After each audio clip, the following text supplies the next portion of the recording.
जय माता दी दोस्तों, कैसे हैं आप सभी। आशा करता हूं दोस्तों आप सभी अच्छे होंगे, स्वस्थ होंगे। दोस्तों आज मैं आपको ये बताऊंगा कि पूजा करते समय, पाठ करते समय या फिर मंत्र का जाप करते समय उल्टी जैसा मन क्यों होता है। ये प्रश्न भी हमारे ही एक सब्सक्राइबर ने पूछा है, तो इसी विषय पे मैं आज आपको जानकारी दूंगा। इसके इसके अलावा और भी कई कई तरह की घटनाएं हमारे साथ में घटित होती हैं, जैसे कि हमारे सिर में दर्द होना, उल्टी जैसा मन होना, हमारे सीने में दर्द होना, हमारे पेट में दर्द होना, हमारे जो नाभि के नीचे का हिस्सा है जहाँ पर हमारा मूलाधार चक्र है वहाँ पर हमको दबाव महसूस होना, हल्का हल्का दर्द महसूस होना। ठीक है, तो ऐसा क्यों होता है, ये सभी चीज़ें हमारे साथ में क्यों होती हैं।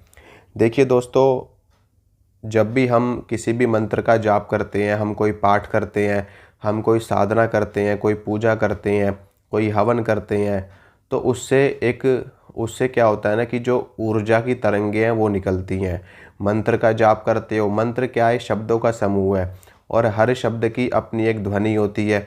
तो जब भी हम मंत्रों का जाप करते हैं तो उससे कई सारे शब्दों की जो ध्वनि है वो मिल करके एक विशाल ध्वनि का रूप धारण कर लेती है, एक विशाल तरंग का रूप धारण कर लेती है। और वो जो तरंगे हैं वो हमारे शरीर के जो ऊर्जा चक्र हैं, जो हमारी कुंडलिनी शक्ति है, जो हमारे 7 चक्र हैं, उन पर जा कर के वो तरंगे टकराती हैं। उनसे टकराती हैं तो वो जागृत होने शुरू हो जाते हैं, एक्टिवेट होने शुरू हो जाते हैं। तो हर चक्र की अपनी एक ध्वनि होती है, अपना एक तरंग होता है, अपने एक देवता होते हैं, अपनी एक देवी होती है, अपनी एक शक्ति होती है। हर चक्र की अपना एक रंग होता है। तो जिस मंत्र के जाप से जिस शब्द का मेल जिस चक्र से हमारे संबंध रखता है, तो वहाँ पर जाकर के वो ध्वनि टकराती है और वो चक्र हमारा जागृत होता है। जैसे कि उदाहरण के तौर पे नवारण मंत्र है, ओम ऐं ह्रीं क्लीं चामुंडाय विच्चे। ये जो मंत्र है, इस मंत्र में जितने भी शब्द हैं उन सभी शब्दों का संबंध हमारी कुंडलिनी शक्ति से है। विशेष रूप से इस मंत्र की रचना ही इस प्रकार से करी गई है कि जो हमारी कुंडलिनी शक्ति के सभी चक्रों से मेल खाती है। इसीलिए मैं आपको कहता हूँ कि नवारण मंत्र का जाप हर व्यक्ति को करना चाहिए। कम से कम 108 बार हर रोज़ करना चाहिए, चाहे वो किसी भी पंथ का व्यक्ति हो, किसी भी संप्रदाय का हो, किसी भी जाति का हो, किसी भी धर्म का हो। क्योंकि ये जो मंत्र है ये कुंडलिनी शक्ति को ही जागृत नहीं करता, ये मंत्र आपको आपके भगवान से जोड़ देता है, आपके इष्ट से जोड़ देता है। इस दुनिया में होते हुए भी आपको ब्रह्मांड से कनेक्टेड कर देता है।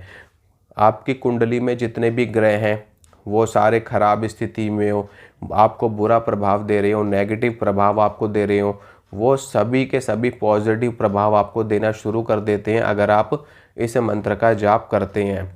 तो ये जो हमारा उल्टी जैसा मन हो रहा है या फिर सिर में दर्द हो रहा है या फिर गले में दर्द हो रहा है, ऐसा इस वजह से होता है दोस्तों, क्योंकि मान लीजिए जब हमारी जो कुंडलिनी शक्ति है या फिर जो हमारे मंत्र की ऊर्जा है हमारे हृदय चक्र को जागृत करना शुरू कर देती है, तो उससे क्या होता है कि हमें बेचैनी होती है, घबराहट होती है। क्योंकि देखिए, जो सालों से, वर्षों से, महीनों से जो चक्र, जो शक्ति हमारी सुप्त पड़ी हुई है यानी कि सोई पड़ी है, तो जब वो जागृत होगी, तो वो जब जागृत होगी तो थोड़ा सा प्रभाव अपना दिखाएगी, थोड़ा सा अपना नेगेटिव प्रभाव, पॉजिटिव प्रभाव दिखाएगी। क्योंकि देखिए, जब कोई व्यक्ति गहरी नींद में सोया हुआ है, आप उसको जगाते हो तो उसको दिक्कत होती है, क्योंकि उसको सोने की आदत लगी हुई है। वो आपको मना करेगा कि मुझे क्यों छेड़ रहे हो, मुझे क्यों परेशान कर रहे हो, मुझे क्यों जगा रहे हो, अभी मुझे और सोने दो। तो वो व्यक्ति थोड़ा सा आपको रिएक्शन देगा, एक नेगेटिव रिएक्शन देगा। समझ रहे हो। तो इसी प्रकार से जो हमारी सालों से, वर्षों से जो सोई हुई शक्ति है, जब हम उसको छेड़ते हैं मंत्र का जाप करके, तो वो हमारी जागृत होती है, तो वो थोड़ा सा नेगेटिव इफ़ेक्ट हमको दिखाती है। जैसे कि उल्टी जैसा मन होना, तबीयत ख़राब हो जाना, कई कई लोग तो बीमार तक पड़ जाते हैं और कई कई दिनों तक बीमार पड़े रहते हैं, उनसे उठा ही नहीं जाता, उनको हमेशा बेचैनी, घबराहट, उल्टी जैसा मन, मतलब कि इस तरीके से तबीयत ख़राब रहती है कि ना तो प्रॉपर तरीके से उनको कोई बीमारी होती है और डॉक्टर भी समझ नहीं पाता कि आखिर क्या समस्या है। डॉक्टर दवाई देगा, डॉक्टर अपने हिसाब से दवाई देगा, भाई बुखार है कि क्या दिक्कत है, लेकिन ये जो चीज़ है ये अलग ही होती है एकदम।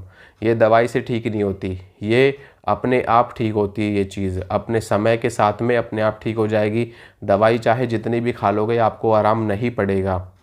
या तो आप किसी अच्छे भगत के पास जा सकते हैं, किसी अच्छे ओझा के पास, सोखा के पास, जो इस विषय में अच्छी जानकारी रखता हो, जो आपका सही से मार्गदर्शन कर सके और जो आपकी कुंडलिनी शक्ति को नियंत्रित कर सके। नहीं तो आप इंतज़ार करो, समय के साथ में आपकी कुंडलिनी शक्ति खुद ब खुद एक अलाइनमेंट में आ जाती है, खुद ब खुद एक सिस्टम में आ जाती है और वो अपने आप ही धीरे धीरे करके जागृत होनी शुरू हो जाती है। तो जो चक्र हमारा जागृत होता है, उस चक्र पे जो भी दिक्कत है, जैसे कि मान लीजिए नाभि चक्र है, जब ये नाभि चक्र जागृत होता है तो हमारे पेट में दर्द होता है और हल्का हल्का दर्द आपको हमेशा महसूस होगा, खाया पिया आपको हजम नहीं होगा। समझ में आ रहा है? और इसके अलावा कई बार तो ज़्यादा दिक्कत हो जाएगी कि आपकी तबीयत बिगड़ सकती है, आपको पेट में ज़्यादा समस्या भी हो सकती है। लेकिन एक टाइम के बाद में वो चीज़ें ठीक हो जाएगी, मतलब 2-4 दिन, 1 हफ्ता ऐसा आपको रहेगा, उसके बाद ये चीज़ आपकी ठीक हो जाएगी। तो इसी प्रकार से हृदय चक्र में, जब गले में आपका चक्र जो है विशुद्धि चक्र जिसको हम बोलते हैं, जब वो आपका चक्र जागृत होना शुरू होगा तो यहाँ पर भी थोड़ी बहुत दिक्कत आपको होगी, जैसे कि गले में दर्द आपको होगा। समझ रहे हो?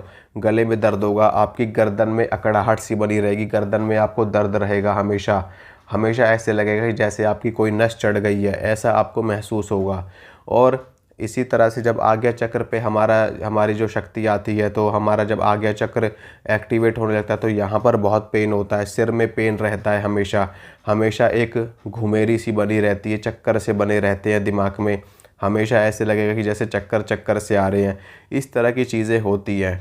और मैं आपको बताऊं कि इसके अलावा आपके बॉडी में भी पेन रहेगा, हाथों में दर्द, पैरों में दर्द, इस तरह की चीज़ें भी आपके साथ में घटित होंगी।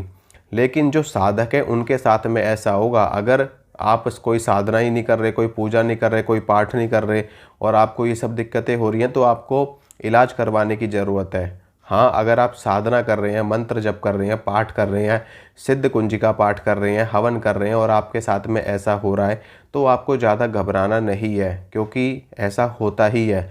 कुंडलिनी शक्ति हमारे शरीर पर इफ़ेक्ट दिखाती है, बहुत ज़्यादा दिखाती है, क्योंकि जब हमारे चक्र जागृत होते हैं ना दोस्तों, तो ये हमारा पूरा का पूरा कायाकल्प कर देते हैं। हमारे अंदर की जितनी भी नेगेटिविटी है वो हमेशा के लिए ख़त्म कर दी जाती है मंत्र साधना के ज़रिए। इसीलिए जो हमारे जितने भी पूर्व जन्मों के जो संस्कार हैं वो सभी कटते हैं, हमारे पाप कर्म कटते हैं और हमारे द्वारा जो जाने अनजाने में जो गलतियां हो गई हैं, जो पाप कर्म हो गए हैं, उन सभी का विनाश होता है, उन सभी का नाश होता है। तब जा कर के हमें रिद्धि सिद्धि प्राप्त होती है, हमें शक्तियां प्राप्त होती हैं। लेकिन उससे पहले ये चीज़ें सारी हमारे साथ में घटित होती हैं। ठीक है दोस्तों, तो अगर वीडियो आपको अच्छा लगा है तो लाइक करना, शेयर करना, चैनल को सब्सक्राइब करना और बेल आइकन को भी ज़रूर दबाना। मिलूँगा आप सभी से अगली वीडियो में। जय माता रानी की।